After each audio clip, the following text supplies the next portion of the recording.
like to introduce our speaker this morning. Mindy Hohman is a professor at the School of Social Work, San Diego State University in San Diego, so she's not really enjoying the weather here very much, but neither are we. I don't think anybody else is either. Right? Dr. Hohman teaches courses in substance abuse treatment, research, motivational interviewing, and social work practice. She's published numerous articles on the topics of substance abuse assessment and treatment services and women's issues in the area. And she's been a trainer in motivational interviewing since 1999, training community social workers, child protective services workers, probation officers, and addiction counselors. She's also author of the book Motivational Interviewing in Social Work, which I actually have in my office if any of you are interested in taking a look at that too.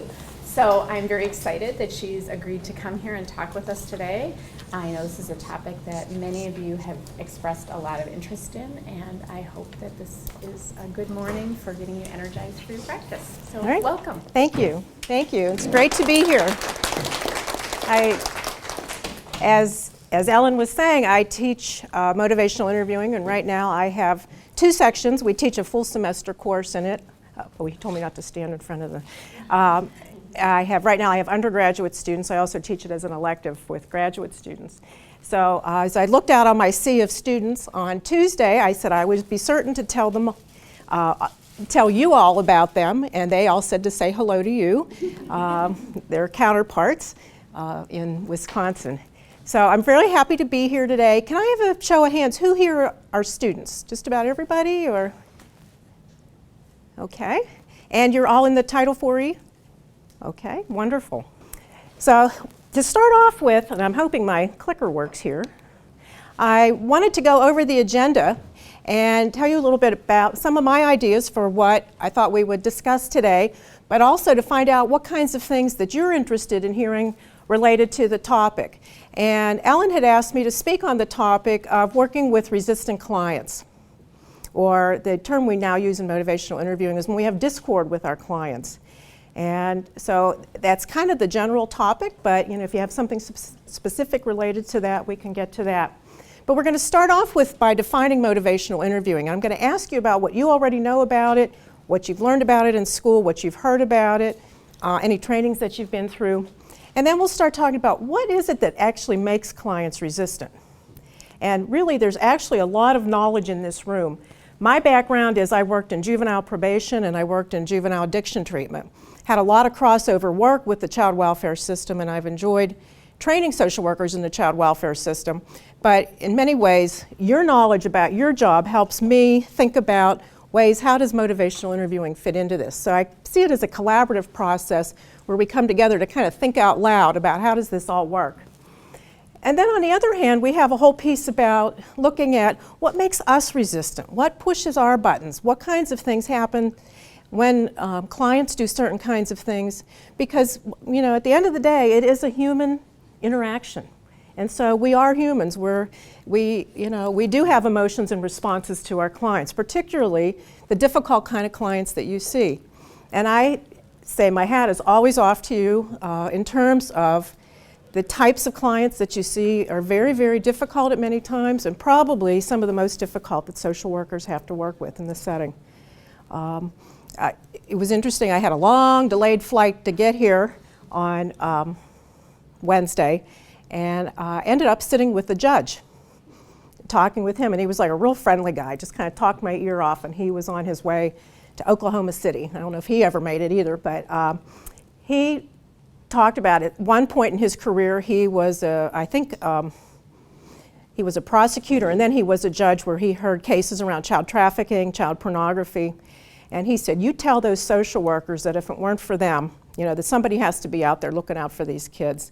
And how he talked about how grateful he was for the work that you do. So I just had to pass that along. It was like a really nice message. The other thing we'll talk about, when we have resistance or discord with our clients, what does that look like and where does it come from? Which gets us to the whole notion of communication traps. And we'll look at how does MI fit with resistance and how we work with client resistance. And then the last part is helping clients thrive. How can we make the best out of this situation where you're working with clients who don't want you in their lives, don't want you to be involved with them, and would be happy if you went away, that you can best help them thrive. And that's what this judge talked about, how he was on his way to work as a judge on a military base. He was in the reserves. And he talked about how the best thing is when their clients don't come back to us.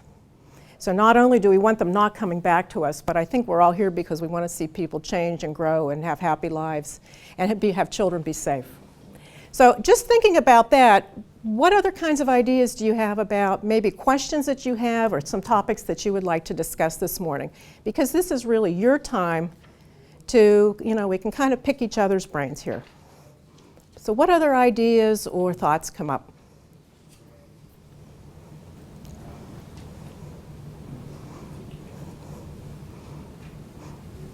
Any questions? Okay. I guess I'd be interested in hearing you talk, and it's pretty similar to what you've already mentioned, but how to do this knowing that you have a different power threshold than your clients, and Okay. a certain authority that you walk into the room with no matter what, just because of the position that you have, and how that can work with these type of tools.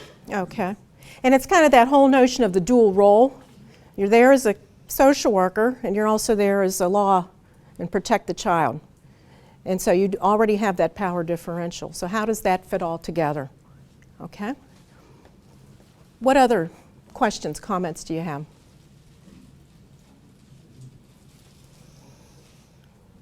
Anything at all? I mean, burning questions about how do I work with a kind of client, certain kind of clients? I guess also if there are ways to use like kind of some of the techniques of motivational interviewing while we're working with other professionals, kind of to enhance that relationship. In some Okay. ways. So resistant professionals?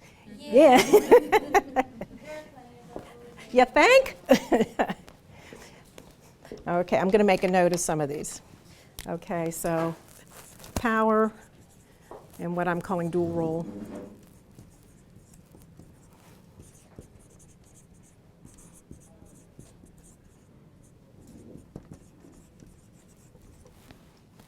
Okay.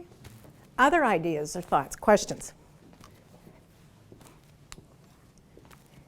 Maybe some techniques and strategies in terms of how to bring it to your organization or your unit that might not be on board with this. So some agency culture that you might have to shift or take a leadership role on.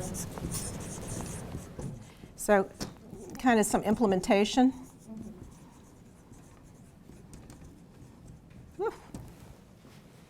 And actually, I was quite fortunate. We have a guy in San Diego County whose name is Bill James, and he is a supervisor of a unit that works with all the adolescents who are in residential care in San Diego County in the socially emotionally disturbed units. And so he works with his social workers, and he's worked real hard to implement MI just kind of almost as part of the job.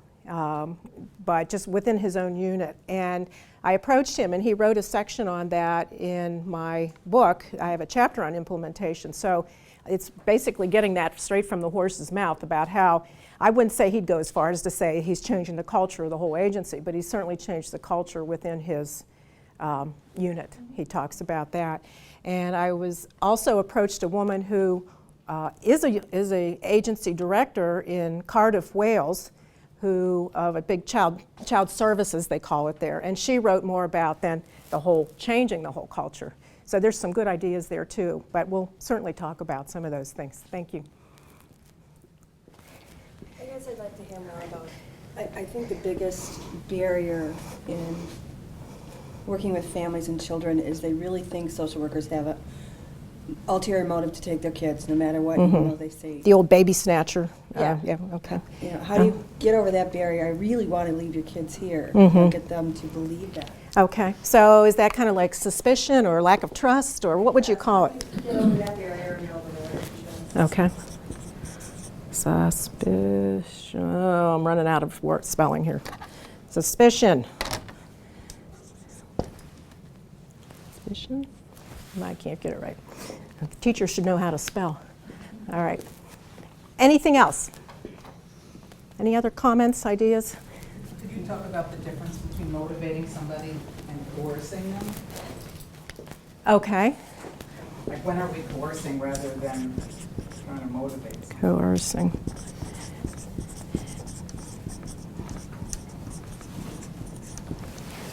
Okay.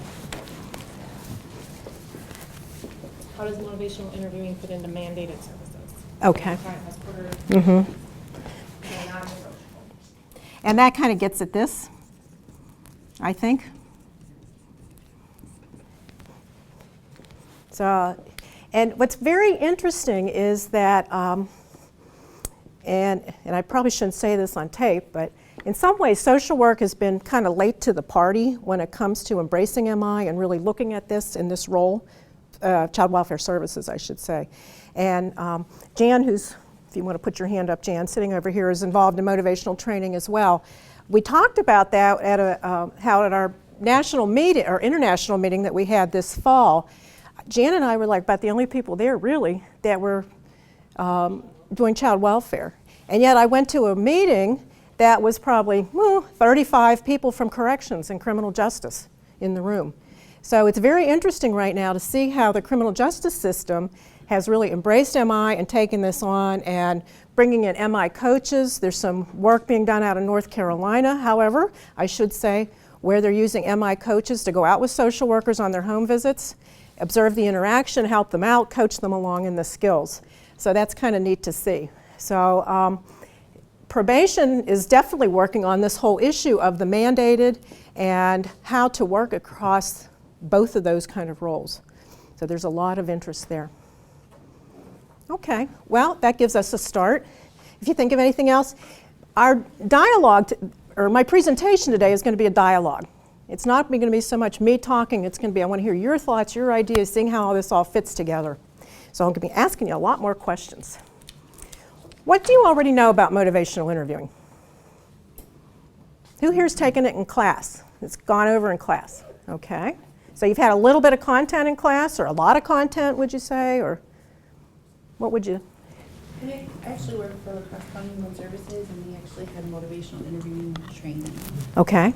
And we actually have a session coming up where coaches are coming down to train us and take us out into the field. And will they go with you? And We're supposed to have a 3-day session, and then all of our supervisors and management are being trained intensively, and they're supposed to be going out into the field with. Wonderful, wonderful. That's very progressive. That's a great implementation tool, model of how to do that. So you've already had some training. So what's kind of your takeaway about how would you describe motivational interviewing? Motivational interviewing is allowing the families that you're getting to know the opportunity to tell you their story, the reason why they were kind of brought into or why they were referred to your system, open-ended questions, letting them get out some of their frustrations. I think it's leading them, it's you asking them questions, kind of guiding them to kind of see different insights into why they might be involved. Okay, so use of different kinds of skills, like you're saying, open-ended questions, as well as guiding in terms of moving them in a certain kind of direction and getting to understand it from their perspective. One of the things we call evocation, we work to draw it out of them, to understand their perspective. Very good, your trainer did a good job. Who else? Who else wants to talk about their knowledge of MI, or even if you've used it and how it's worked? Or is this new for most of you? Okay, so some people this is new for. I was going to say, several of our classes we've had like a day where we talk about it and maybe practice it a little bit with teachers in class. Okay. But What strikes you about it when you heard it? I think it takes a lot of work Mm-hmm. and a lot of forethought, and once you get into the habit, I think it's easier. Mm-hmm. But when you first start out, I think it's kind of overwhelming. Like, okay, I have to like listening to their answers, but also thinking about how I'm going to ask the questions, Mm-hmm. where I'm going to take this, and there's a lot of higher processes I have to go. Yeah. It's not just sit down for a step. And when you see somebody doing MI, it looks like that's what they're doing. Yeah. Sitting there having this nice, Really calm going on. chat, and yet you're describing it perfectly. Your mind's just going like 1,000 miles an hour in terms of thinking about what are they talking about and how am I going to respond to that. Does motivational interviewing also emphasize like collaborating? Mm-hmm. a little? Mm-hmm. Do you want to say more about that, or no? Not really? I guess not. I just wanted to make sure I knew. Yes, okay, so a collaborative kind of stance. Not the, I'm the expert, I'm going to come in here and tell you what to do, but the collaborative stance is we're going to work on this together. And in MI, we talk about how there's two experts in the room. There's you with your knowledge, your expertise, as well as the client who's the expert on his or her life. And it's bringing that two expertise together to try to figure out what is the situation here and what's the best way to address it. Okay, back here.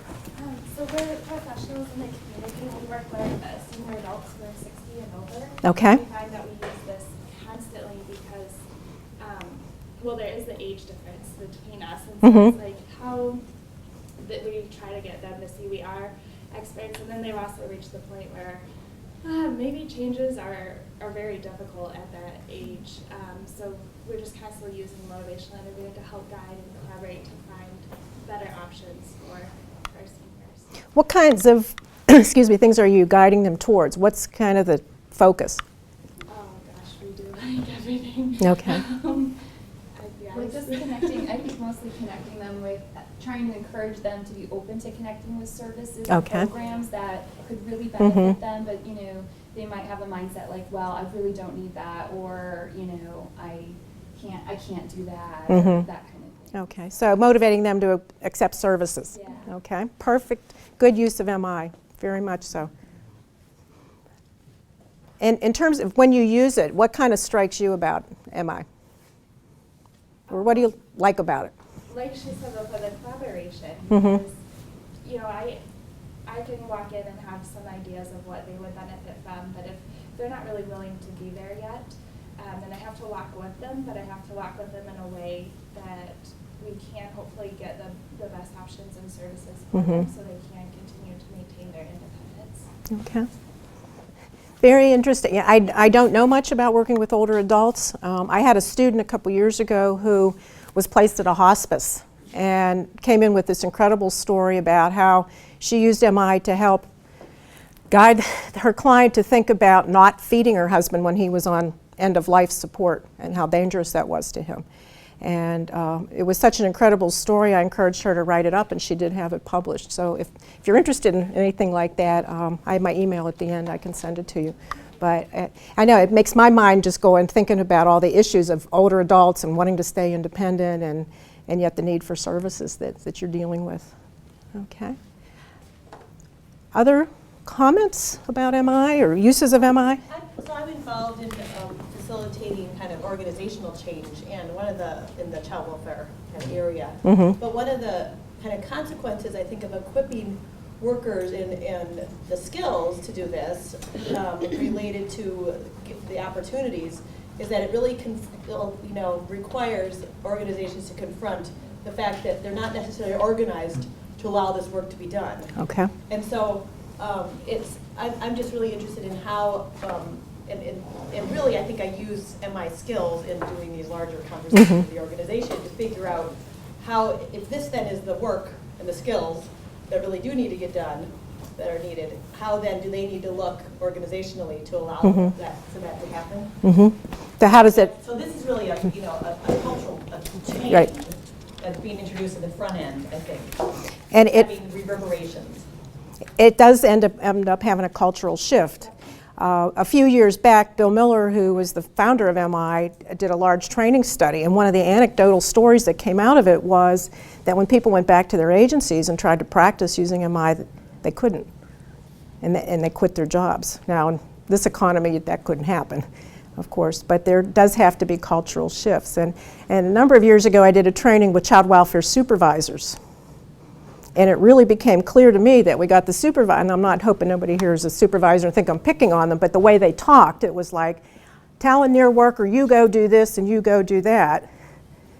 And yet, then the worker would kind of turn around and start doing the same thing with the family. So you're right, it becomes this whole culture about, is this a system that's going to support interacting with clients differently? Alrighty, well, let's look at our definition.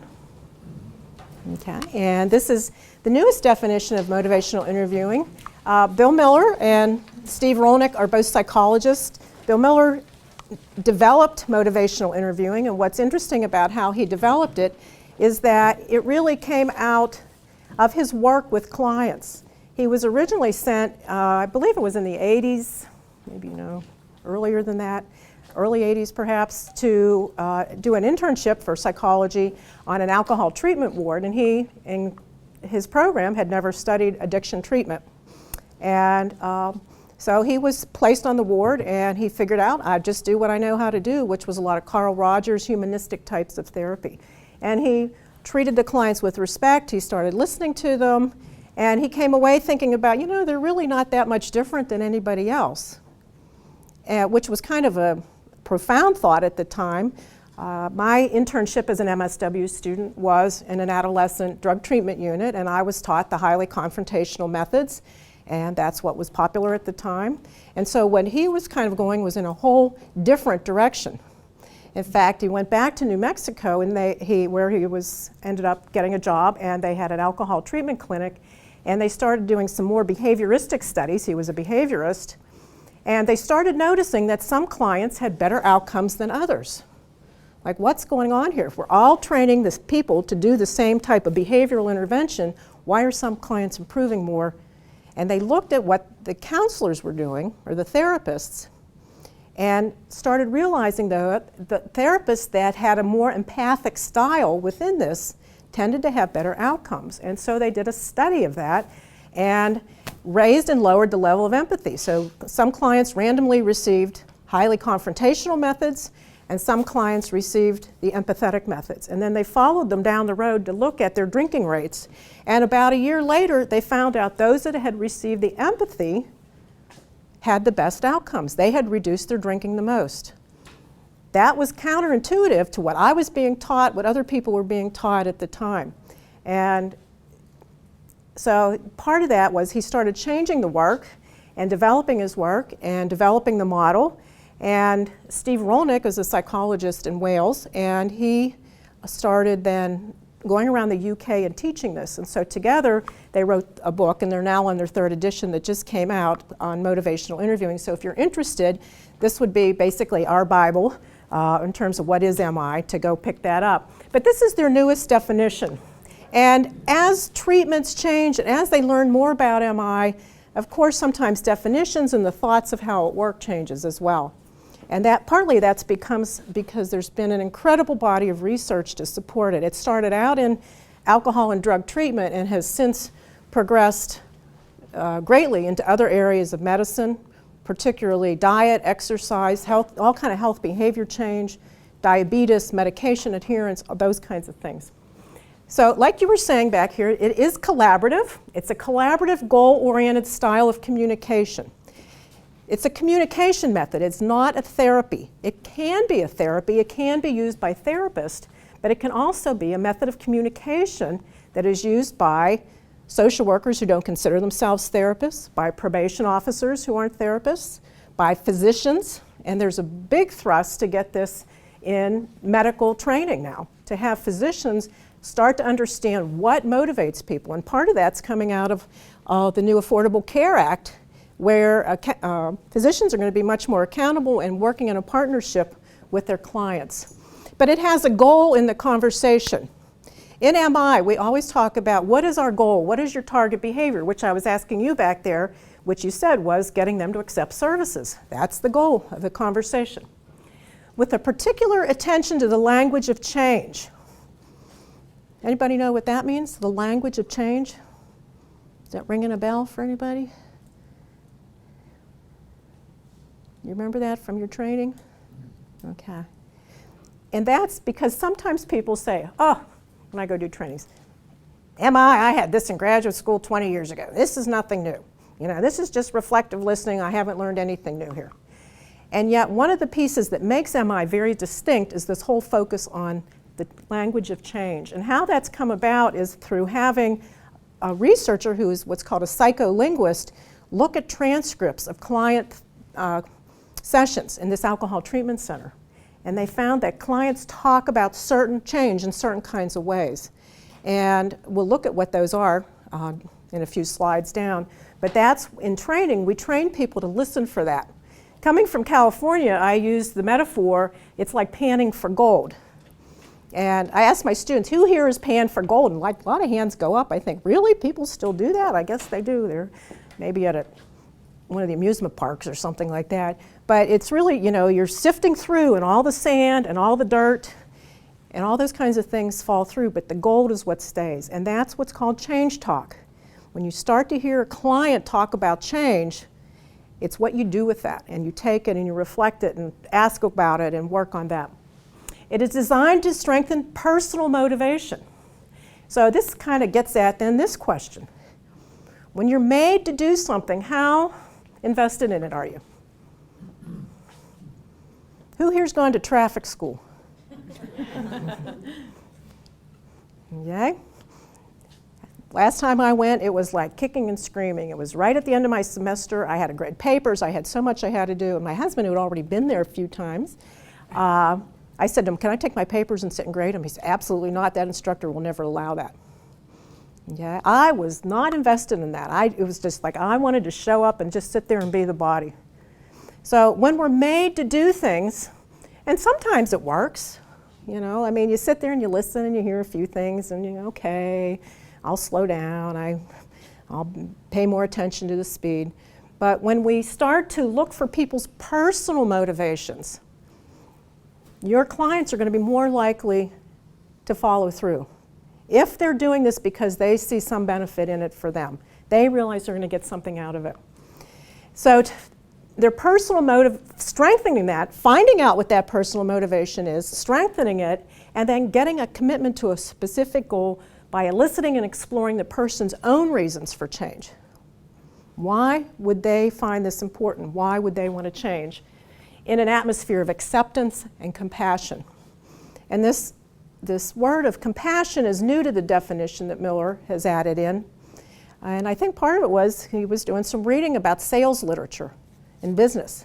Because you can do a lot of this kind of stuff in selling cars, right? What do you like about this car? What are you looking for in a new car? What's important to you in a new car? But the compassion's not there. The bottom line is, it's in the salesperson's best interest to have you buy. But the compassion part is that we're always at the bottom line of our client's best interest. And that's what makes it unique. One of the things that makes it unique and different. Bless you. So that's a big, long technical definition. All righty. Let me just see where I am on my notes here. All right. Wow, let's just get you moving here for a minute. Would everybody stand up and find themselves a partner, please? And then I'll give you just a quick instruction. And if you don't have a partner, let me know.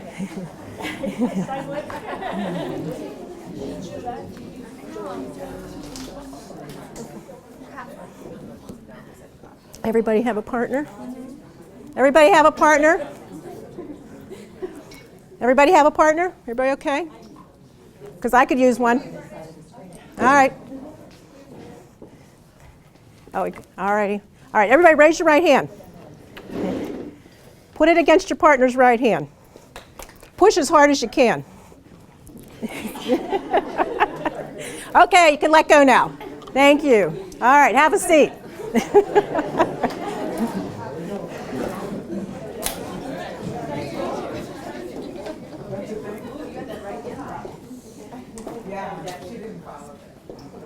All right, nobody fell over. That's good.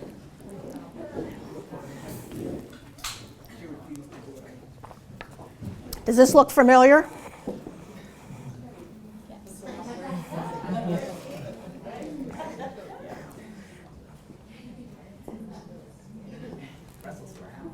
All right, here we go. So let's talk about the push. You just did the push. You pushed, and what did your partner do? Push back. Partly because I told you to, but all right. What's the push look like from clients? What happens when you get resistance from your clients? And let me back this up a minute. The reason the resistance is in quotes is because Miller's moving away from using this language. Because resistance gets caught up in the old psychoanalytic theories, and that's not what we're talking about. What are we talking about here? What's the push look like when you get the pushback from clients? No acknowledgement of a need for change. Okay. So, no change. No acknowledgement of it, okay. Don't need change. What else does a pushback look like? Maybe acknowledgement of needed change, but then not following through with it, so Okay.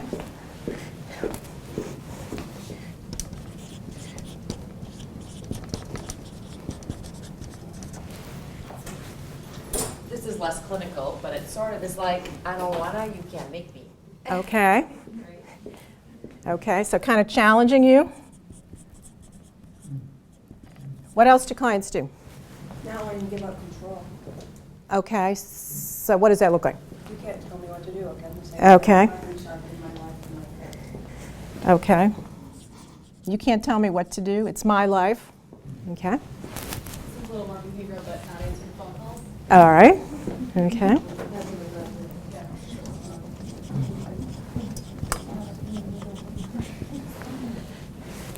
On the more aggressive side, like get the blank out of my house. Okay. Okay. So yell, swear, make you think about going to work at Starbucks, right? Okay. Of course, you might get that there too. So. Telling you what you want to hear, but then not keep following through. Okay. Okay. Not follow through. No compliance. They may not raise their hand at all for the push and just be passive. Okay. So kind of that, okay, you're right, all right, I'll do it, and then not following through. Okay. Or being disinterested and kind of dissing the process. Okay. Disinterested. When we worked with adolescents, we used to call that the lights out, nobody's home look. Yeah, okay. No communication of any positive feeling towards the other person, the worker. Okay. So it's all anger, kind of, or Just nothing positive coming. no positive in the interaction, you mean, or? No sense that the intended client feels something positive about the work. Okay. Kind of back to the disinterested or? Or worse. All right, or worse, angry. Okay. What else? What else do you see? Why the push? I think it could be threatening. Giving you a threat? Okay. What other kinds of things? People are sarcastic. Okay. So threaten, sarcastic.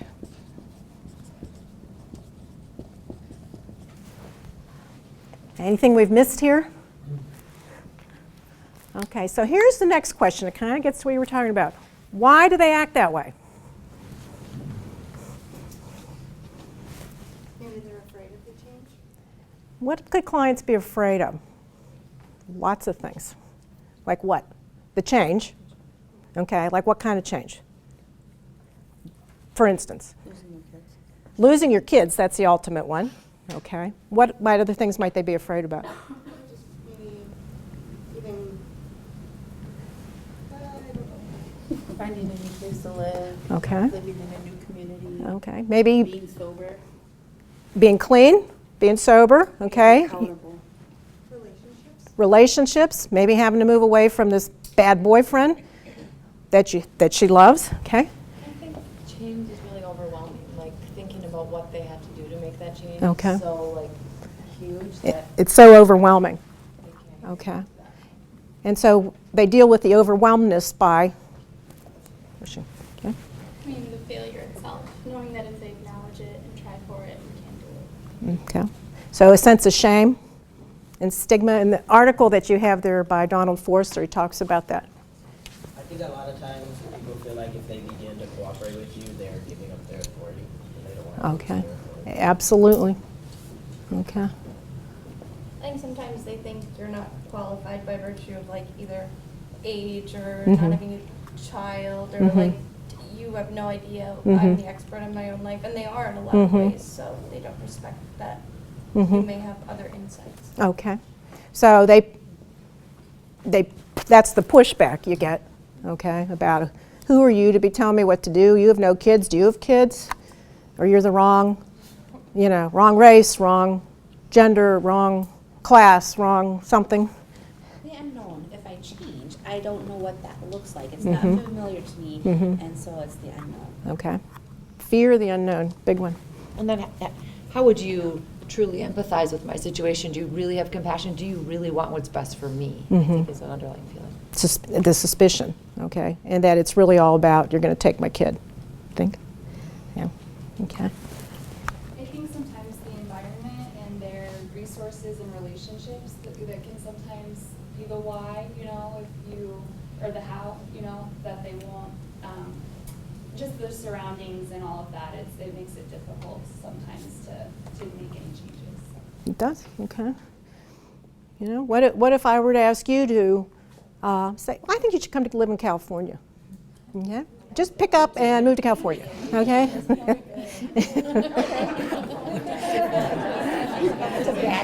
All right. Well, I guess that was a bad example, right? Yeah, okay. Yeah, there we go. Okay. And I'm saying that thinking dollar signs, cost of housing is probably 4 times as much. Okay. So, but the idea, what I'm enjoying hearing about you is you get your clients. You're getting them. You're getting what they're dealing with, and you're getting what they're grappling with, and how scary it is to make changes, to do something different, and thinking about, just use myself an example, to pick up and move and go somewhere else. And I have resources, I have family, I have support, I have, many of the kinds of things that your families don't have. So change is very scary, and it's very intimidating. So I really am excited to hear how much you get them. Okay, it doesn't mean it makes it easier to deal with necessarily, but you're getting them. So what have you found that works when they get unhappy? And I started using that word instead of resistance, because I think that's just part of it, the fear and the unhappiness. So what works? What are you finding that works? You can find ways, even with that the dual role and the things that the mandated things they can do to involve them and give them choices and give them more control over their. I think that's a lot where that businesses come from, when they have control of their own life. Okay, so giving choices. Okay. I think also you kind of talked about this earlier, talking about how important empathy is, but I think it really helps people calm down when you just acknowledge why they're upset and that it makes sense and that it's okay. Okay, so I'm sorry I don't have more room to write this stuff bigger. So really acknowledging, can you give an example of what you might say to somebody? That it can be a really hard situation, or if I was in that situation, I'd probably be really upset. Okay. So you're really, this is really a tough time for you. Something like that. Okay. What else do you do? I'm sorry, back here. Just finding common ground, so keeping the focus on, for instance, if you're doing initial assessment, I can't remember what you said that you called it, but focusing on, we're really just talking about the safety of your child. I'm not talking about you being a bad parent, about any of that, but losing your child safe right now. And both parents care about the safety of their child, so you can find that. So really having that focus on that child and what's best for your child, and somehow conveying that to them, that you care about this child. Okay. What else? I think being available, that's something that I, certain days of the week, or certain times of the month, I make sure that I'm available for them, and collaborating with them. Okay. So you answer you return your phone calls, you get back to them. Okay.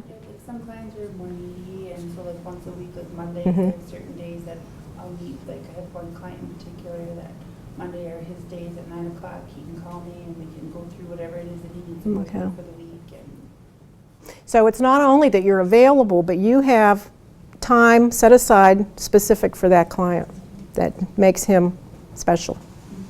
Okay. Helping them recognize their own strengths. How do you do that? You ask them when they did not experience social problems. Okay. Okay. So tell me about a time when things were going well for you. What other kind of strengths-based questions can you ask? What is going well? Okay. What is going well? Other strengths-based questions you ask?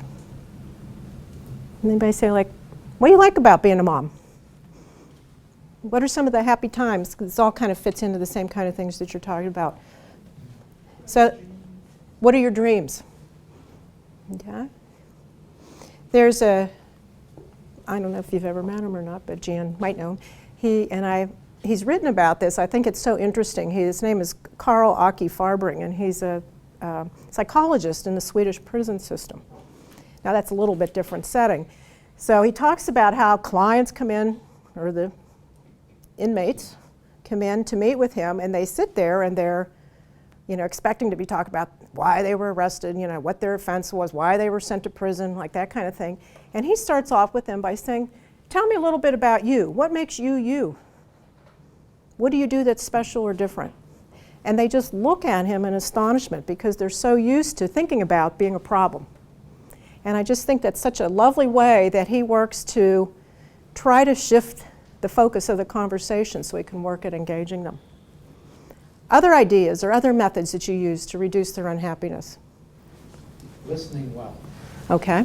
And I guess you mentioned a little earlier the reflective listening that we've learned in active listening Mm-hmm. in the past. The importance of being able to not only hear, but to reflect back to the person that you are hearing. And that there's some understanding there, some empathy, some compassion, some appreciation for their situation, their feelings, Mm-hmm. their thoughts. So kind of what you're talking about is what happens in reflective listening.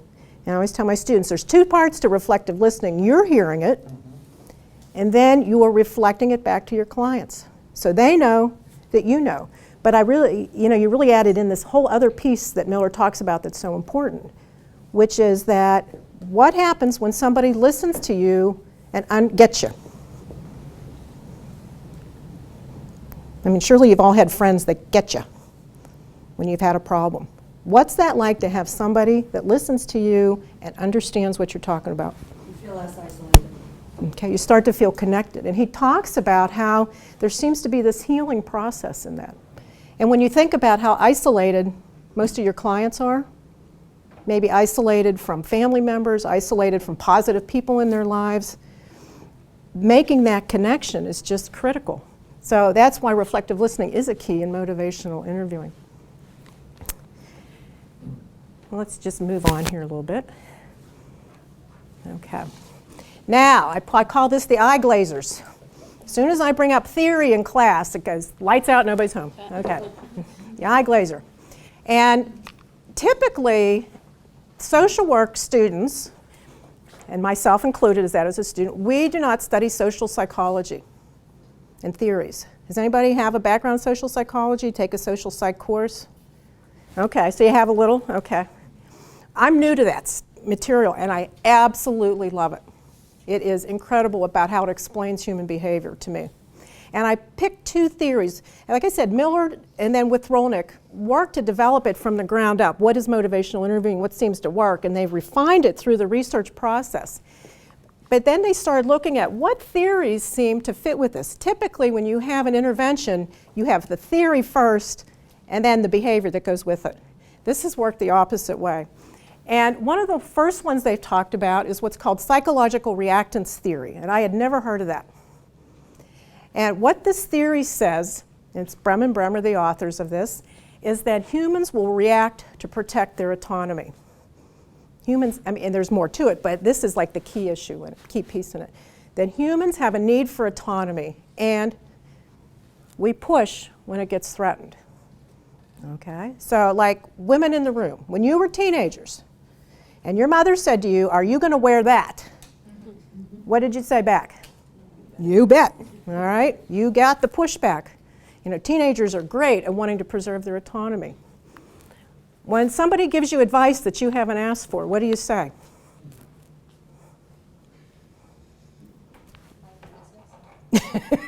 Mind your own business. Okay, typically that's a pushback. A little less blunt way might be the yes, but. Don't you have friends that as soon as you tell them your problem, they start saying, well, you need to do this, and you should do this, and you should just go tell her. And even with all the problems I had with my airline on Wednesday, my husband starts telling me, you need to call them, and you know, okay. What do we all say when we start getting that? Yeah, but. Yeah, but. The yeah buts. And that is, according to these guys, a normal human reaction to just want to push back. So what you're seeing your clients doing, and you guys are getting it, is that it's normal. It's normal for them to be suspicious of you. It's normal of them to discount you or act disinterested in you. I mean, the pushback is a normal part of the process because typically you're showing up in clients' lives when they haven't asked for it, right? I was just going to say the hardest clients to work with is the client who says you're right. And they don't want autonomy. They are just at a place of total dependence and feeling stuck. Okay. And it's really hard to move them forward. So you kind of almost have to get them to a point where they feel strong enough to be able to push back. To push back, okay.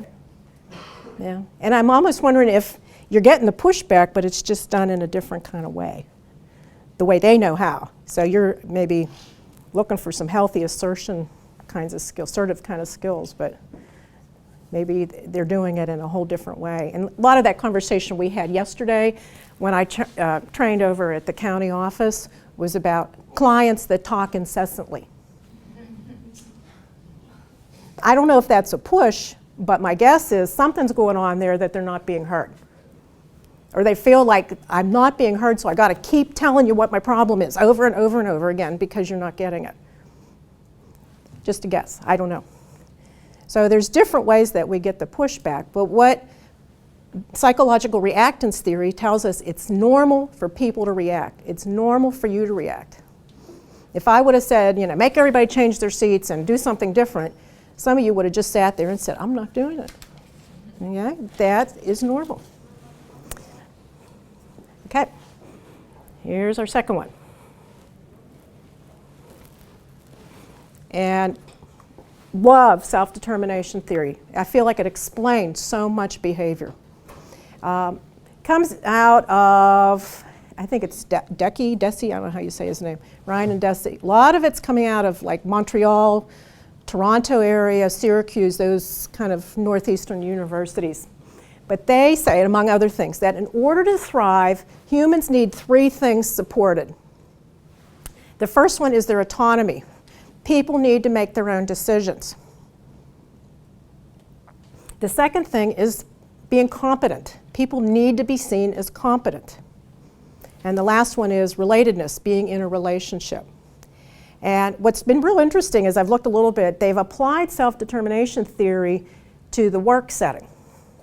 So you were talking about being interested in work culture in an organizational setting. And again, I'm a micro kind of gal. I'm not a macro kind of person. But just looking at what they've done, think about that. If you're in a work setting where you're allowed to be autonomous and make your own decisions, the second one is to be in a work setting where you have a boss or a supervisor who acknowledges that you're smart and know what you're doing, or supports you when you don't, in a way that makes you feel competent. And the last one is to have relationships in a place. Perhaps there's communication, you hear your boss tells you what's going on with the powers that be, those kinds of things. And what they're finding is that people that have, in a work setting, have those kinds of needs met tend to thrive, stay longer, do well, be happy employees. So that's very interesting because it all pertains to us in different kinds of ways. For us, for me, working in Ellen, and people work in a large bureaucratic university, but also working for a large bureaucratic social service agency. And there has been a lot of work done on cultures and agencies. But let's go back to these and think about how does this affect our clients? What's happening to our clients' autonomy? You were saying something about loss of control. So what's going on with their autonomy when they're working with a social service agency, such as yours, where they're forced to take services? They're being monitored, and every step they take is being assessed and judged. Wow, yeah. So I also feel like, especially when a child is removed, that's like a complete removal of control. Okay. So all their behaviors, all their actions, as well as the whole possibility if they've lost their child or they have lost their child. Okay, so they've lost their child. And I always talk about how, well, this is kind of more related to competence, but I believe that one of the most cross-cultural roles that we have for women is that women, if they are mothers, want to be good mothers. Somewhere in there is this whole notion about we want to be good mothers and have that recognized. And so when you lose control of that, that's incredible. Okay. How else do they lose their autonomy? Being told to go to drug tests, being told to go to parenting classes, court, okay. Well, that happens to you too when you go to court, right? You start losing your autonomy and judge starts telling you what to do and how to do it, and or what's, the expectations are. Okay? The seniors that we work with, a lot of them are dealing with loss of autonomy in a number of different ways. Losing independence as far as not driving anymore, not being able to do the things for themselves that they were able to do all their lives, and so that's a huge issue. So if we go back to reactance theory, it's easy to see why, as an older person, you start pushing harder. Or as a client, you start pushing back harder because you're losing more and more. Because what happens is the system's pushing on you. If you don't push back equally as hard, what's going to happen to the other person? They'll crash. Okay? So the harder life problems or the harder system problems push on the person, the harder they're going to push back. Because otherwise they're going to fall over. What about competence? We start telling somebody that she's not in these words, but she feels like it. You're not a good mother. And for men, I believe most men are socialized to be providers.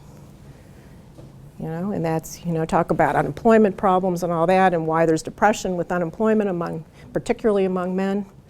You're losing all that control, but your competence. I think you have a real sense of not only embarrassment, but shame. Shame. It's Okay. So how do you push back on shame? You start to tell your worker they don't know what they're talking about, or use drugs, or check out more. Oh, I'm sorry, I thought you had your hand up. Okay. When I first started training motivational interviewing, I worked with another trainer who was a psychology professor. He's moved on to a different university, but he ran the counseling clinic on campus and oversaw the Ph.D. students. And he used to tell the story of a student who had a client, somebody who talked incessantly and never quite seemed to think that the counselor was getting her and not really acknowledging her. And he said to him, why don't you try an affirmation, which is partly what we do in MI, to really affirm what we see happening and underscore their strengths and skills. And so he said, all right, I'll try it, but she's driving me crazy. So he went in, and as this woman talked and talked and talked, he said to her, wow, you are really a survivor. You've been through so much. And she stopped dead in her tracks, this is what he said, and started crying. And said, no one's ever told me that before. And so there's something about seeing the competence in people and acknowledging it and commenting on it that's very, very powerful. And there's some other related theories to that to talk about how when we do that, it just changes. I mean, think about when somebody has told you you've done something well.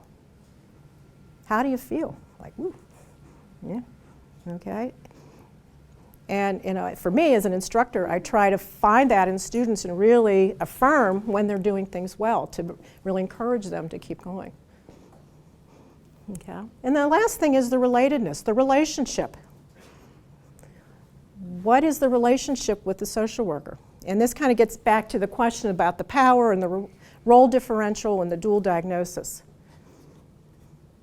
So how does the relationship get affected in the sense of being related to other people, sometimes by social workers? What do social workers do sometimes that pushes?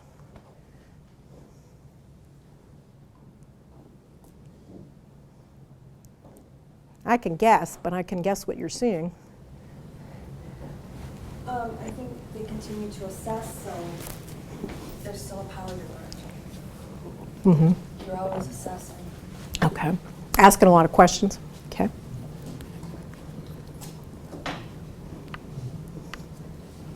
feel like sometimes it can be the focus on kind of the wrong thing, like an initial assessment or emergency response. I think is what you refer to it. Like focusing on whether a specific event happened isn't so necessary as focusing on like the big picture and whether it'll happen again. And if a social worker is kind of fixated on determining whether it happened, which is more like a policeman's role or something like that, you can really lose sight and continue to push. And it doesn't build the relationship. Right. Yeah. There really hasn't been any research on how the use of MI affects burnout, but there's a lot of anecdotes on it. That people talk about once they start using MI and go to work, because when I worked in drug treatment, I was kind of had that cop mentality. And I did intake assessments. You will tell me about what drugs you're using. So help me, you know. That gets old. And so what people talk about when they're using MIs, they start to approach clients differently. Clients are going to do what they're going to do.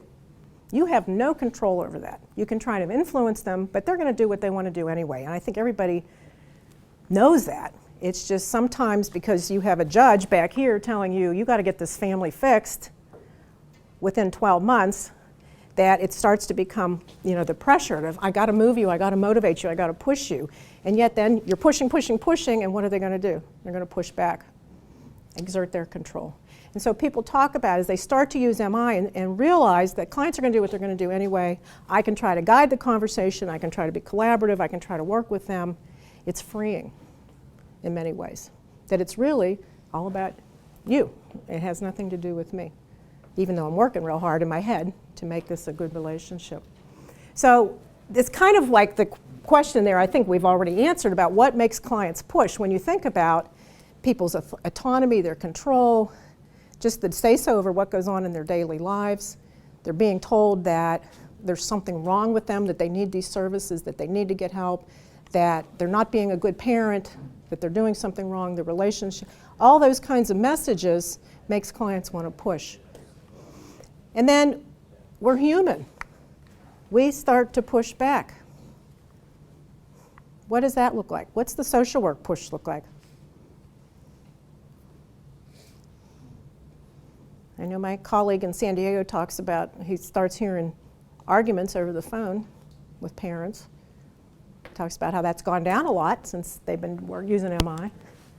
What do social workers do to push back? Kind of telling them you have to do it now. No way of seeing themselves now. I'm sorry. Like the now effect? You have to do it now? Okay. Because maybe you're getting the push, again, that 12-month deadline or something. So then you turn around and start pushing them, or your supervisor's pushing you. You got to do it, you got to do it now. Maybe the type of over-managing where I'm calling them every day, I'm taking them to their appointments, I'm doing everything almost for them. And then when it comes to that point where I give them a little leverage to go and fly on their own, they fall flat. You can't understand because you were the one pushing the whole time. Yeah.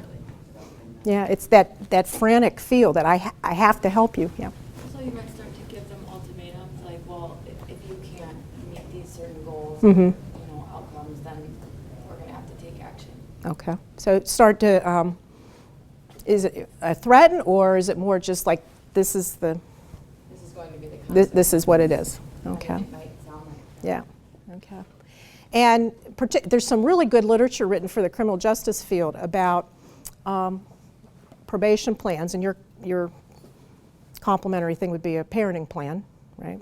About how to handle that in an MI style, to talk about, what are your goals, what are your ideas, but also about, these are the kinds of things that we need to accomplish, that I need to see you need accomplished. So it is possible. But there's also times when people threaten. If you don't do this, this is what's going to happen.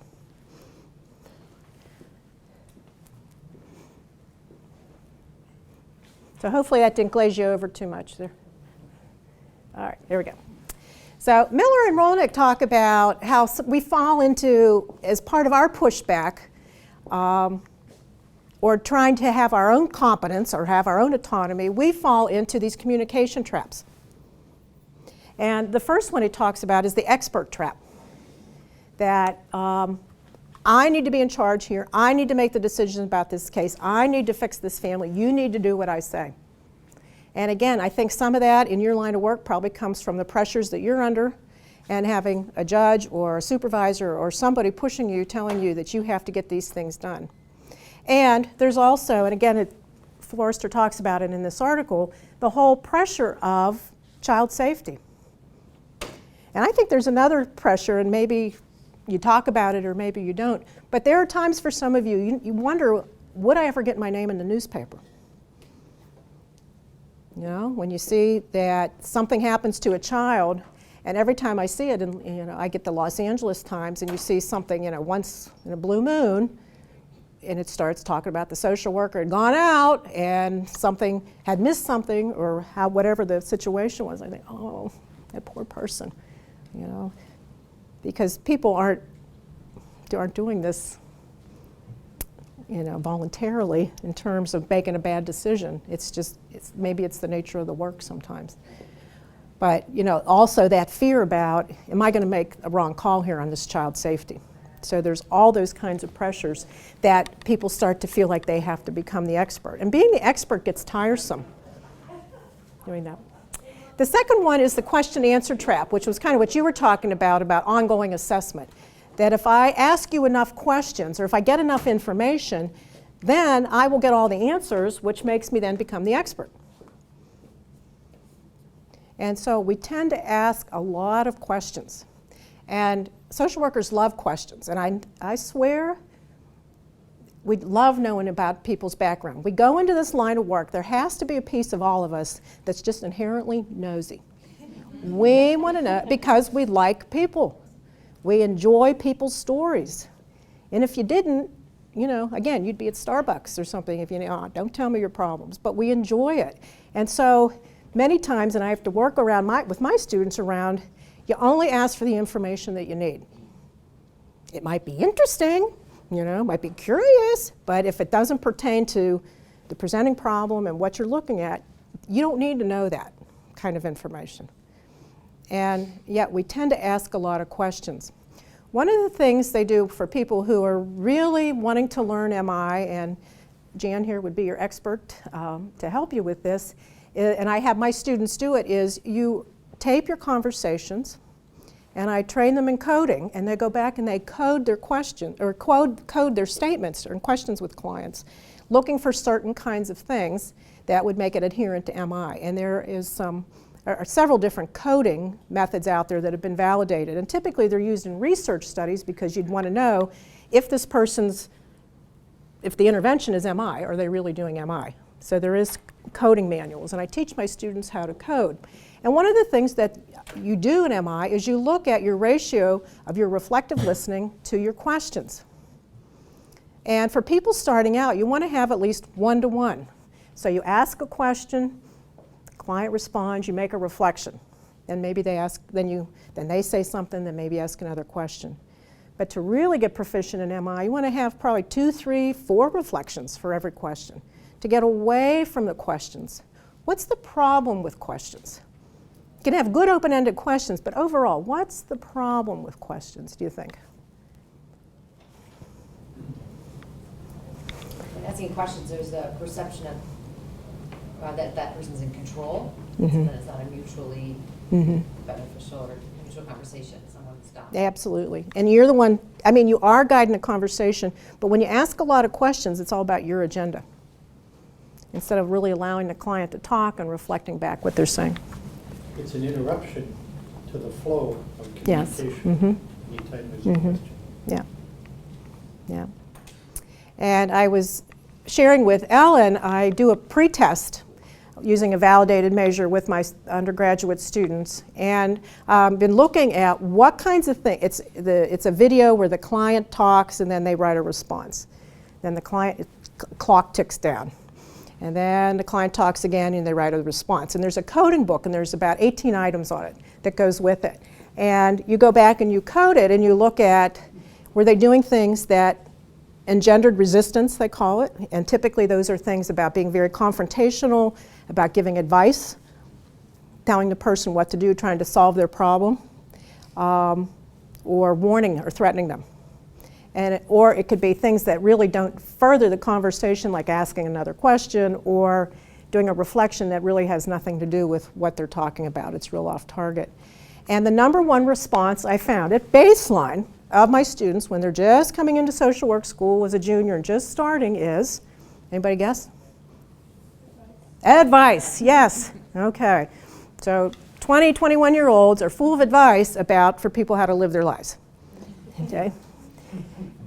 And we were kind of talking about what's the reason for that. Well, why do you go into social work? You're nosy and you want to help people.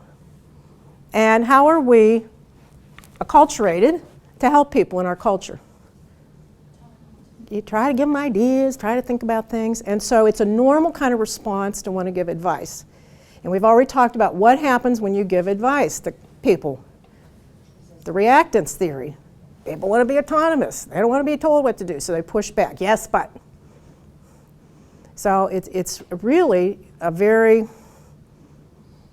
it can be, I don't know if giving advice can be damaging, but I could certainly say confrontational statements or threats. You're really damaging, and you're damaging that relationship. So not only are you taking away their autonomy, then you're destroying the relationship. So questions have a time and a place, and actually in motivational interviewing we talk about how advice can be given, but you do it with permission first. Would you be interested in hearing my thoughts on your situation? Would you be interested in hearing what other clients have done in your situation? And then you give them choices. In MI speak, we call that a menu of options. Sometimes my clients do this, sometimes my clients have done that, sometimes my clients have done that. So you're not even telling them what you think they should do, but what other people have done. Do any of those fit for you? So again, that's a way of really acknowledging their autonomy and also supporting their competence that they're an adult that can make a good decision for themselves. And as you do those kinds of things, your relationship's going to build, and hopefully your client starts to thrive. And when we talk about thriving in child welfare services, that's the kind of thing you have to define what that looks like. What does that mean for you?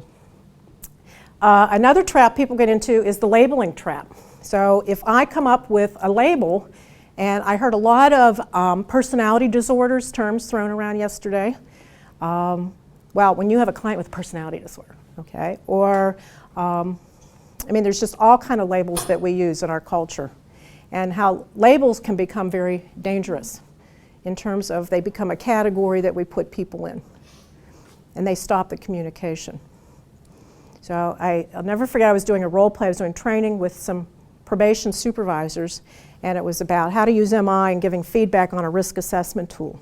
And they had a category called criminal personality, which I wasn't quite sure what that meant, but I think it means like thoughts about, well, her purse was just sitting there. She wasn't watching it. I'd help myself, like antisocial thinking or something like that.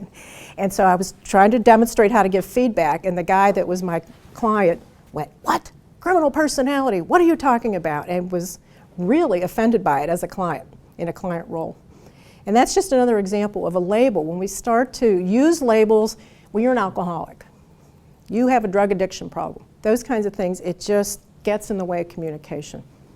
So clearly, if they were going to take this risk assessment tool and use it for feedback, they had to give some other kind of name to that category to talk to the person about where they fell into. And the last one they talk about is the premature focus trap, which is where we're starting to move too far too fast for the client. Have you all studied about stages of change? Okay. So the client's still in pre-contemplation. They're not even thinking they have a problem.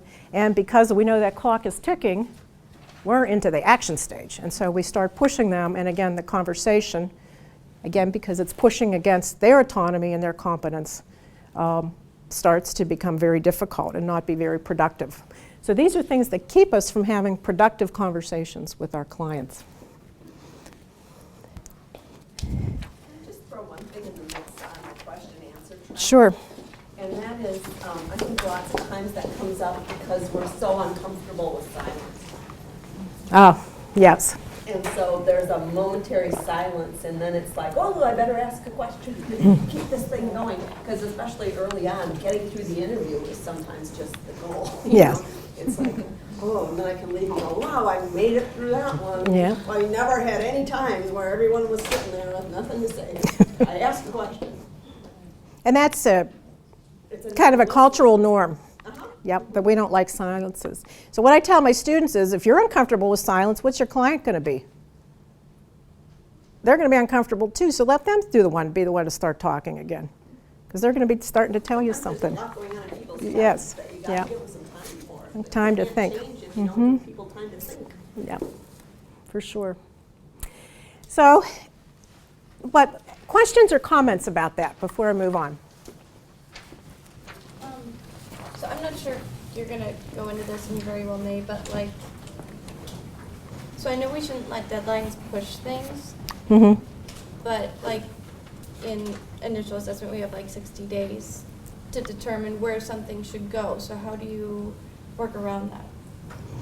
So you don't want to push someone too much to like make a change too quickly when you're in the first stage, but at the same time, you know, you really want the family to succeed, and that's your goal, and to make a safe environment for the child. Okay.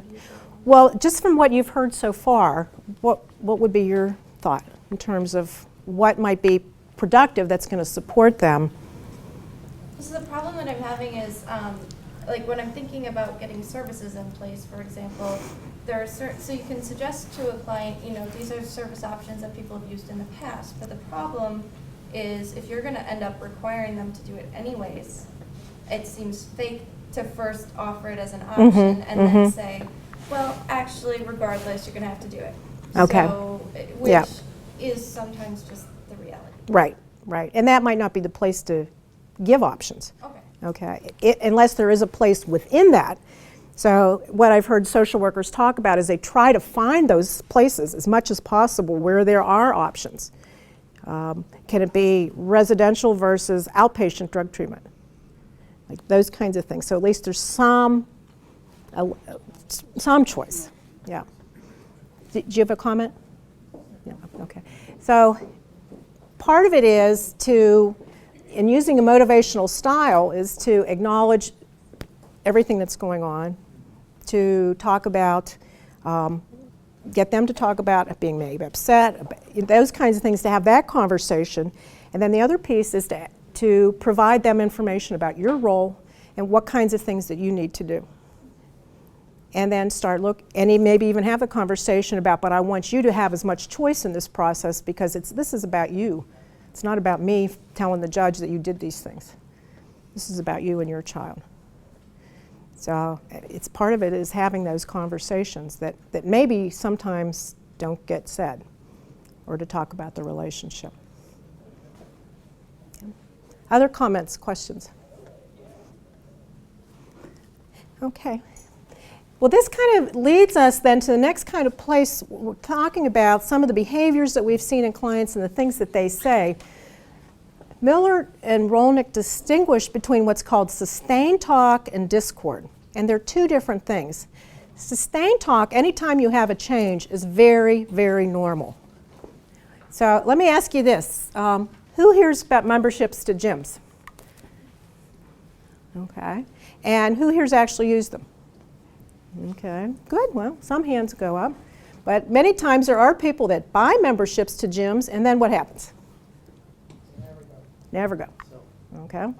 Maybe you go out and you buy like a really great outfit to wear to the gym, and then what kind of gets in the way? Get some great shoes. Life gets in the way. I'm too busy. Too heavy to go to the gym.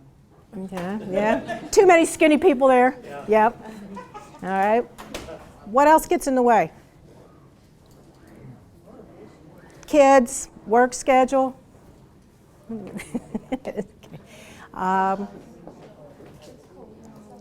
don't want to be there, you know. And I know I've had people say to me, "Well, I don't like to sweat." That could be the problem. All those kinds of things are what's called sustained talk. And that is talk about why you need to keep the status quo. And it's the flip side of what we'll look at as change talk. So desire for the status quo. I really don't want things to change. I need to use drugs because they give me energy and I need them to keep up. You know, I don't want to quit using. Inability to change. I've tried to quit before and it hasn't worked. Or I've tried to go to the gym before and I just lost interest. So why bother? Why beat myself up over it? Reasons for staying. You know, well, I need to use drugs because I have 3 kids, and if I don't use cocaine or methamphetamine, I can't keep up with them. And I need all the energy I can get. I work 2 jobs. Okay? You're getting the idea? All the reasons why people need to maintain the behavior, or just say to you, and I'm not going to quit. And I think it's always very interesting when I talk to smokers, when I do trainings or in class, and you can go through and they can say, I know it's going to kill me someday, I know I'm going to have health problems, I know, but I'm not ready to quit. Tell me all the reasons why, and then say I'm not ready to quit. That's all sustained talk, and it's very normal to talk about the behavior that way. Now that's different than what they used to call discord or resistance. It's now calling it discord. And that's like some of these kinds of things that you're getting. So that's when, who are you to tell me what to do? Do you have kids? You don't have kids. You're too young. You're too middle class. Okay? You're the wrong race. You can't tell me about my life. Or you're always picking on me. Or you're really out to get me. Discord is when you're getting that pushback. Okay, the push that you get from sustained talk is more they're pushing at the behavior. They don't want to change, you know, that whole thing about control, but discord is when they're pushing at you. Okay, so let's stand up again, if you could find your partner again. Okay, get you moving again one more time. All right, one of you decide who is the social worker and who is the client. Okay. All right, raise your right hands. Okay, push your hands together. Push, push, push, push, push. Social worker, drop your hand. Okay. Okay, thank you. Have a seat. Okay.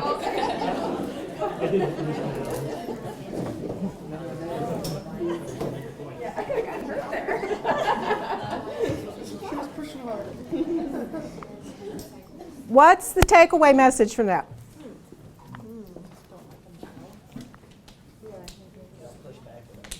If you don't push back, what's going to happen? They'll fall. They'll fall. Okay, or not fall over. You stop getting the push. You stop getting the push. Okay. So what Miller talks about is that when you get the push, when they're coming after you and saying things about you, or perhaps some of these things I would see more as sustained talk, just in different direction. You know, I know she's going to ask me about if I went to that parenting meeting and I didn't go, so I'm not going to answer her phone call. That's all sustained talk. The discord is the challenging, the yelling, and I didn't really do those as threatening, as really discrete columns as they should be. But he talks about how it's an interpersonal relationship. Something is going on in that relationship, and he uses the metaphor of a smoke detector. That when you start seeing the smoke, when you start feeling the push, the idea is to think about, okay, what am I doing here that I'm getting that reaction? And to change the way that you approach it. Now, that being said, there are going to be times when just you showing up is enough. It has nothing to do with you personally. It's the last work or whatever. Okay? So, again, when we start to get that pushback, though, to think about maybe what's going on with this client, what's going on with all this autonomy and relatedness and competence, and maybe what do I need to do differently? Can I do something differently that's going to make them respond in a different kind of way?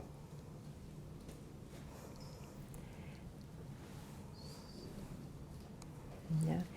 Other metaphors they use is, are you wrestling or are you dancing? And I think everybody knows exactly what the wrestle looks like. What does the dance look like? The flip side of all of this. What's the dance look like? Pardon? Working together. How do you get a sense that you're dancing with a client? When they're also asking questions, you're asking questions. Okay. They're acting interested. They're asking you questions. Okay. They seem engaged with you. I think that was some of what you talked about when clients aren't engaged. Okay. How else do you know when you're dancing? Both people do what you had agreed that you're going to do. Okay, they comply. Okay, they're following through. They seem invested in it. So it's finding out what's their personal motivation and getting them, hopefully, to do it for that. Now, obviously, there's a whole lot of steps in the process of MI, and that's not what today is about, is exactly what is MI and how do you get it moving. But my guess is, and just listening to you, you already know a lot of these things. You're already doing a lot of it. Some of the things that you talked about. But you know when the dance happens. So what Miller talks about is, if you're getting the dance, keep doing what you're doing. You're doing something that's making that person engage with you, respond to you. If you're getting the wrestle, step back and think about what's going on and maybe what do I need to do differently. What do you think? Does this make sense, or is this a different way of looking at it? Or because it's easy to start to label and pathologize our clients as we used to do when I worked in drug treatment. If they didn't want to change and were full of what we didn't know then was called sustained talk, we would say, oh, they're in denial. You know, they need to go out and use some more until they hurt bad enough to change. Unfortunately, a lot of that thinking's changed, that's really not what it's about. But Miller talks about how, of course, they're in denial, because what would happen? You confront, you push, they're just pushing back. They're doing what's normal. And it's normal to have a lot of sustained talk about changing a behavior because it's hard to change. Question? Comment? More of a comment. I was also trained in parenting training, the parenting class. So a lot of this reminds me of stuff that we should be teaching our parents to do with children as well. That wrestle and the giving choices, things like that. A lot of it is good modeling for them as well. If you were doing that with them. Yeah.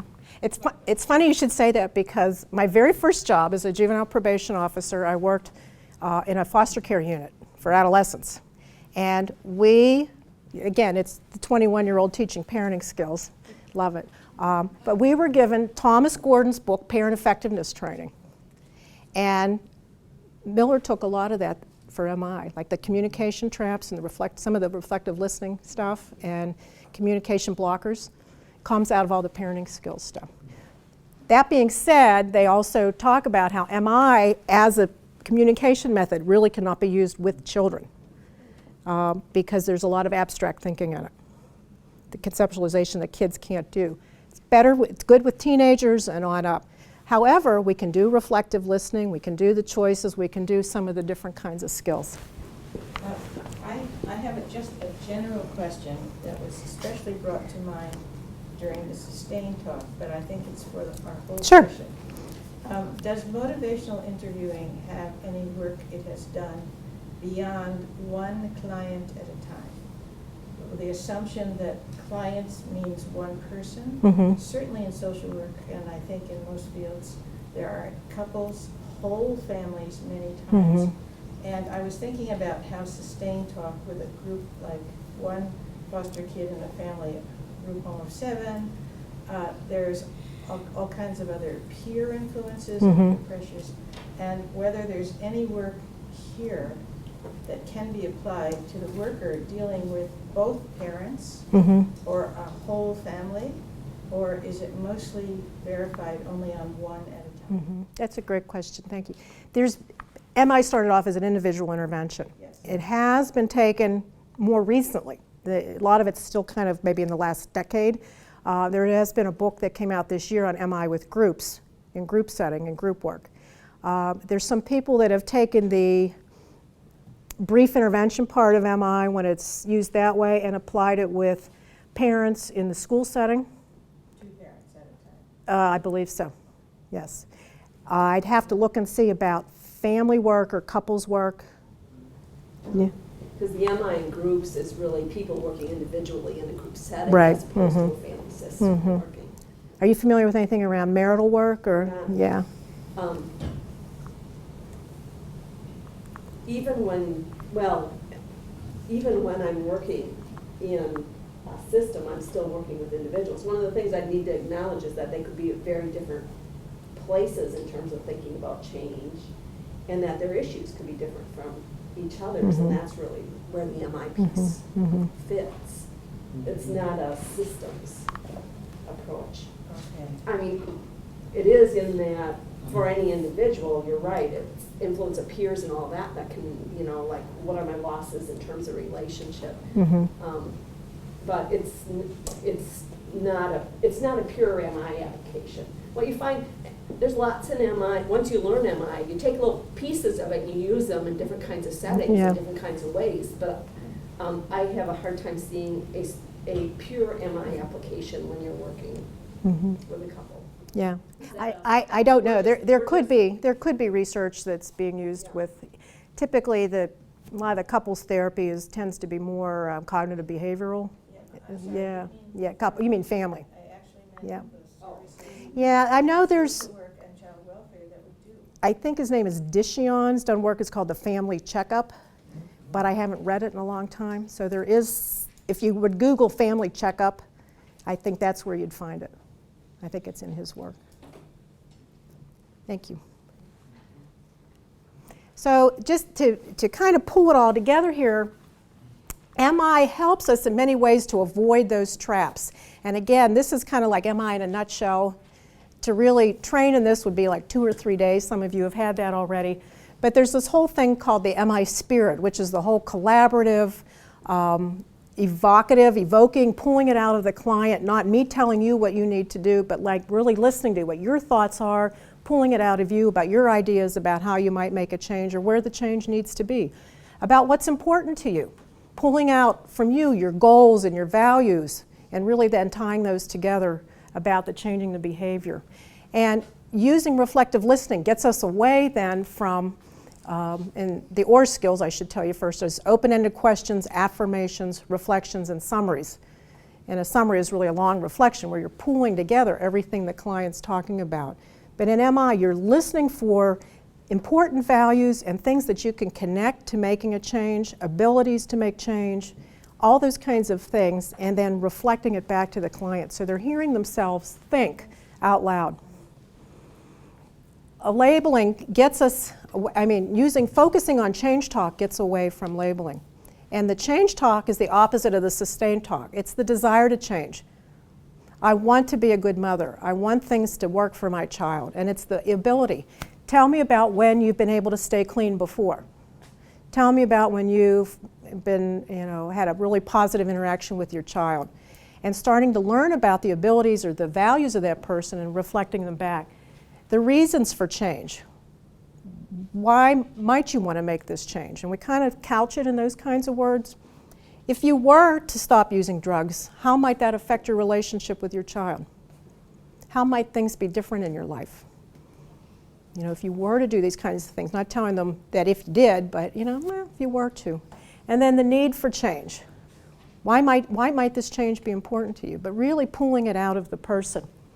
And the last thing that's been integrated in Miller's and Rolnick's new book, edition of Motivational Interviewing, and it's on your reference list, is this whole idea of thinking about, there's 4 processes within an interview. And Rolnick's now starting to call the engagement stage, giving it at the 20% rule, even with physicians when they train them, that you're using at least 20% of your time to engage that parent, even if you already know them, but just spending time talking to them. What makes you you? Tell me about the positives that happened in your week. What's been going on in your life? And then taking that and finding the focus, like what's the goal of the interview? Is it to talk about going to your parenting classes? Is it to talk about some problems that your child's had at school? What is the focus of the interview? And then the evocation is pulling it out of them. What do you think happened? What's your take on it? What do you think you need to do? What are, all those kinds of questions that then you're reflecting back on them. And if possible, to get to some sort of a plan. Well, where do you go from here? what kinds of things do you need to do? Again, this is MI in a nutshell, just explained like in 5 minutes, very, very quickly. That would take probably several days to train in, and because it's a skill. But what's interesting about it is that it is a different way of communicating and interacting. And many times social workers, and this is what happened to me, as soon as we see it, we know it. This fits so nicely with social work and the values about empowering our clients and about self-determination. And it was almost like, when I first learned about it, like this breath of fresh air after working in this environment where I had to be highly confrontational. I went from being a probation officer to a drug counselor. You know, talk about being highly confrontational. And yet, this is like a whole different way to interact with people. Not that necessarily people are always confrontational, but like my students, you know, just normal ways of talking is to give advice and to ask a lot of questions and to kind of do things that just don't really take us in a positive direction. Okay, let me just check my notes here. Okay, what I would like you to do again is to find a partner, maybe find somebody you don't know. And if everybody could get together as partners, I mean, you can just move your chairs around, then I'm going to give you your next instruction. We're just going to do a little exercise before we wrap up. Did you see Mike walking in? No. In the blue. Okay, what I would like you to do is, one person is kind of the client. I want you to think about a behavior maybe that you might think about changing. Typical American ones would be diet, exercise, spending, okay? Those are just some hints. Smoking, drinking, okay? But some kind of a procrastination, that's the one my students always talk about. Think about a behavior that you need to change. The other person's going to be the social worker, and you need to tell that, when I give you the go sign, tell your social worker what the behavior is. Then I'm going to put a script on the board, and social workers, I want you to follow the script. This is very scripted social work, but it's called A Taste of MI. Okay, so here are your questions. Okay, everybody, here are your questions. Ask them, once you know about what the change is, why they might want to make this change, how might you go about it, what are the 3 best reasons to do it, provide a summary about what you heard, and ask them where they go next. So take about 5 minutes to have this conversation, if you would. Okay, well, I've sure felt the energy in the room go up with, put the social in social work, right? What was it like to be the client? What was that like? It actually wasn't bad. It wasn't bad. All right. Okay. It was affirming. Okay. Because? Well, particularly around the reflection. I mean, you felt heard, I felt heard. You felt heard? Okay. And it's nice to be listened to. Yeah. Somebody who gets this. Hey, how else was it to be the client? You were a chatty bunch, so don't go dead on me here now. Okay. What was it like to be the client? To actually feel a little bit of what MI feels like. What was that like? Somebody really was wanting to hear from me. Mm-hmm. Like, there was a genuine feeling that they want to hear. Okay. Great. Good job. You're coming up with your own solutions, so that was things that in your mind you might say to yourself, I could manage that because I'm coming up with it. Okay, you know? so your ideas. Did anybody come up with things that surprised themselves? Solution-wise? Okay, because sometimes that happens. People say, I never even knew I had that in me to think about. Okay. Oh, well, I wasn't surprised by anything, but I just, I lost my I'm sorry. When it comes back to you. So what was it like to receive an MI interview? A little bit of one.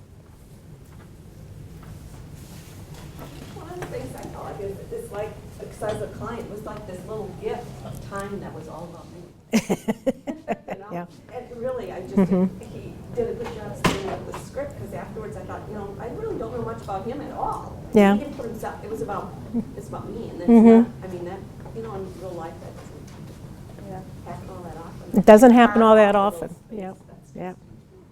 Did you ever, you know, at least with my friends, I'll see somebody shares their story, then somebody else can't wait to share their story, and then, you know, then, oh yeah, that happened to me too, and yeah. Mm-hmm. I think I was a little the opposite of that because I'm uncomfortable sharing. Mm-hmm. So I was like, I'd rather find out about her. I'd rather ask them questions. I'm a bit of a control freak, I guess. Okay, so that's something to think about too. Maybe many clients find it as a gift or find it freeing or something, but maybe other people it's kind of a little intimidating or whatever reason to have that. Okay. What was it like to be the social worker? We talk about this in Ellen's class a lot, and that's something I definitely have a hard time with. It's like you want to like say, oh, I have a solution for that right away. Mm-hmm. And this, you know, script really helped you just stay away from that. And it really did come out of her, and she did a great job thinking about like what her strengths were and how she could tackle this task that she has. And that was really interesting to see how the thing in my head she was saying a couple of minutes later. So if you just wait on it a little bit and do some of this stuff, it will come out. Okay. It will come, that they have it in there. And that's one of the other things is Miller uses a lot of humanistic theory, which says that you know, humans have the resources and the knowledge, and part of it is the belief that they do. Okay. I think connected to that, it almost takes like the pressure off of you to feel like you have to fix their problems. Absolutely. Because if you just give them a moment, they can fix it themselves. Mm-hmm. Like I don't know, when we did it, when I asked her the first time, like, what do you think you would need to succeed? She was like, well, I don't know, that's why I'm here. But then when I like allowed her to talk more about like why she wanted to do it, and then I asked her again, like, what do you think you'll do? Then she had a plan. Good for you. You didn't let her try to put it back on you and tell her what to do, because then you'd be getting the yes buts. It's about what works for that person. Yeah, like I found myself not spending too much time in my head, like, oh, I should ask her this or I should Mm-hmm. do this. It was more just being able to like release myself and actually hear what she was saying and kind of Mm-hmm. devote all my thinking to what she was actually telling me instead of trying to race to the next thing or And think, what's my next question? But you had to remember it all for the summary. Yeah. That's hard. That's hard to pull it all together. Miller uses the metaphors of a bouquet. You're pooling the different change talk flowers. This was all change talk. The reasons to do it, the ways to do it, but you're pulling it together and you're handing it back to them. So they're hearing themselves. It's how you pull it together. There's a very strategic part of MI. I think it was kind of nice to have a script to refer to, Mm-hmm. and what you are doing is the reflective listening, is Mm-hmm. taking all of that in. So it's kind of nice to default to something, Okay. and then you really then engage in listening to what they have to say. Mm-hmm. And kind of, so that was kind of easier for me to hold that all in and then reflect it back Okay. to her, Good. having something to default Okay. to. Thank you. I thought it was nice to have, you know, I might during an interview ask, well, why do you want to make that change? But I wouldn't ask what are the 3 best reasons for, and I think that really gives a person a sense of, you know, real focus on the importance of their goal. Mm-hmm. You're really exploring that with them. It's really taking that conversation and exploring it more. Other comments? Well, I'm happy you liked it. It sounds like you got a lot. I wish I could take credit for it, but this is a Bill Miller exercise. But it really is a nice way to give you a sense of what does it feel like to get an MI interview, and what does it feel like, you were talking about kind of felt a little freed up to be the social worker in that. So going back to some of your questions at the beginning, you know, specifically, I don't know if I was able to address some of those, but thinking about, you know, the power differential, how might MI impact that? That was a question that was asked. Just from what you've learned today, how might that impact that? I think it really helps even the playing field, because you're really putting the ball back, you're putting the ball in their court. Like really, they're the ones in control and have the power over like the reasons and what's going to work for them and all of that. So it really helps level that out. So putting the ball in their court and helping them figure it out. Kind of reduce, you're always going to have that power differential. Anytime you're an officer of the court, you do. But again, it's starting to put it in more of a collaborative relationship. Okay. We talked about working with other professionals. Now, you're not going to have a MI with a target behavior interview for the most part, with other professionals. What do you think it could take to work with other professionals? What might be a skill or something that you've learned? When you're getting to wrestle with them.